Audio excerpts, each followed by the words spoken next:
El principal motiu per formar-me és perquè vull ser una voluntària amb coneixement. Per ser voluntària no és suficient ser una bona persona, que això és molt important, també s'han de tenir coneixements, no? Per fer bé aquesta tasca, que és important com qualsevol altra tasca de feina remunerada.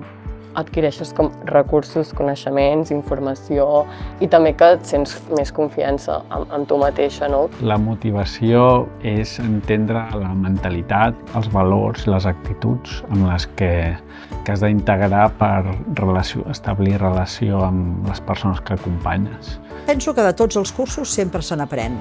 Sempre trobes alguna cosa que et pot ajudar en el dia a dia de la teva entitat. Formant persones, transformant realitats.